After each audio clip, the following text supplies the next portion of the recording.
At the end of every summer, 1 week before school starts, our 3 boys get haircuts. Automatically done, no thoughts about it. But that's because after spending my entire life in this country, I am an American. To my Colombian mother, there is no such thing as just getting a haircut. As soon as my children began to lose their baby hair and the new hair would start to grow in, my mother would make me promise her one thing. Remember, you must wait until he is 1 to cut his hair. You cannot cut his hair before his primer cumpleaños, his first birthday. Promise me, prométemelo.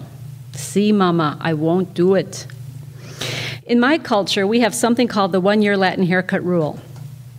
So real is this ordinance that Bogota, Colombia, Municipal Code Article 3, Section 2, states, and I quote, Colombian grandmothers can cite as grounds for kidnapping their grandchildren should their American daughters ever go against it.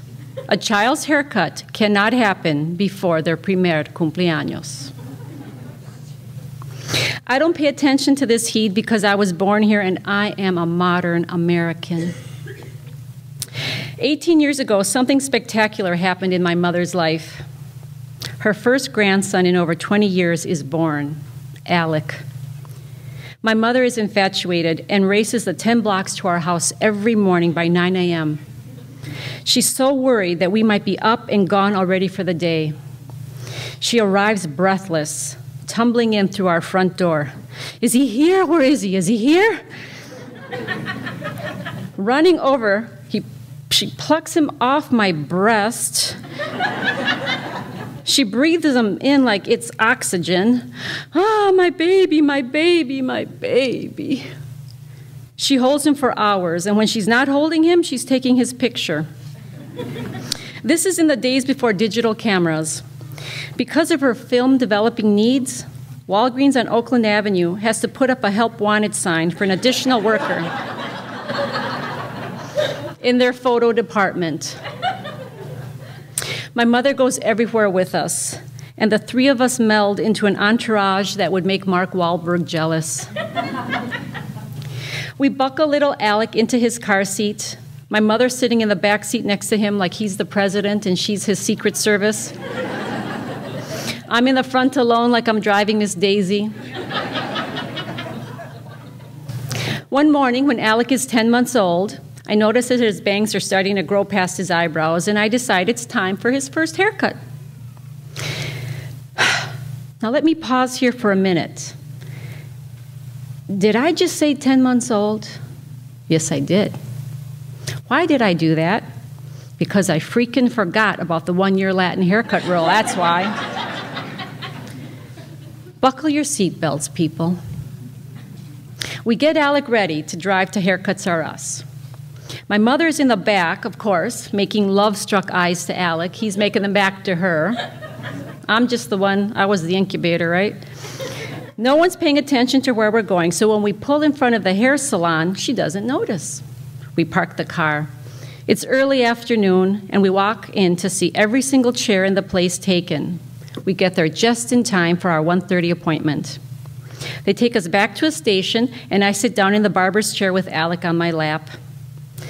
Like an idiot, I turn to the stylist, and I say, it's his first haircut. She wraps a smock around the both of us.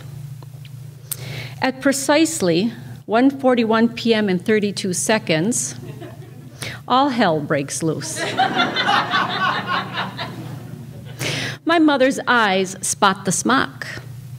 My mother's ears, Colombian radar goes up. First, haircut. I hear a loud gasp like this. It hits her. She knows where we are and why we're there. ¿Qué estás haciendo? What are you doing? It hasn't dawned on me yet. Oh, I'm getting his haircut, Mother. Oh, dear God. The 1-year Latin haircut rule. Oh, dear God.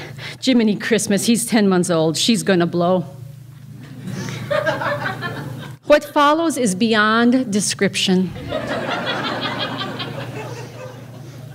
but let me try.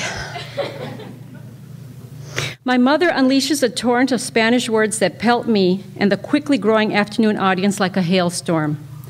What? What are you doing? ¿Estás loca? Have you lost your mind? With her hands folded in pleading prayer and eyes desperately cast upward, not only to God, but Jesus, Mary, and Joseph, she begs to save this child from his mother. She begs. She has lost her mind. Somebody get her niño, her baby, out of the chair. Por favor, please, Lord God. I don't even have to think. I know what to do. With my face red from the growing audience attention, I stand up. I get her baby out of that chair now. I begin to apologize to the young girl, but I end up shouting instead because I'm being drowned out by my mother, who's busy calling upon the power of all the holy saints name by name. I'm so sorry, I scream to the stylist. My baby, he's only 10 months old. You know, my culture, the 1-year Latin haircut rule. Like an explanation is going to help. I rip off the black smock that was velcroed around me and Alec. I let it fall to the floor. I get up to leave. The girl stands, eyes wide as saucers, frozen. With one hand, I hoist Alec up on my left hip, and my other hand, I grab my wailing, crazed mother, who has by this time pulled out the emergency rosary she keeps stashed in her bra for just such an occasion. I frantically fish the 20 out of my jeans that I was going to use to pay for the haircut. I slap it on the girl's counter as a down payment for the liquid therapy she'll be needing after work.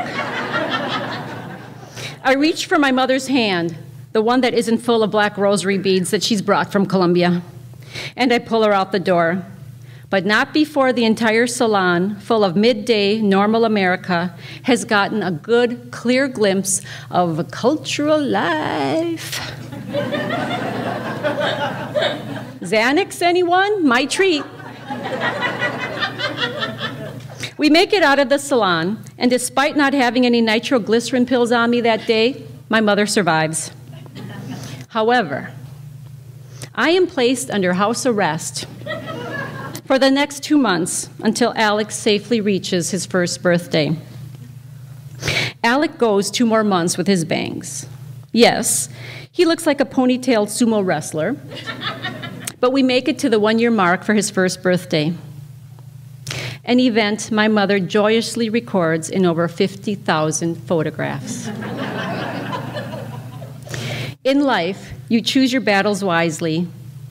You honor what you should and let go of that which is inconsequential. Despite my mother's Colombian craziness, I chose to honor her that day because she is my mother. And the visible anguish on her face when she saw what I was about to do to her baby, was more than I could bear. And there is no other woman in the world that loves my children as ferociously as I do, except for her. So today, Mama, I honor you. Y te amo, Mama. I love you. And all of us here today honor all of you mothers here today for your work, your heart, and all that you put into the art of motherhood. Thank you.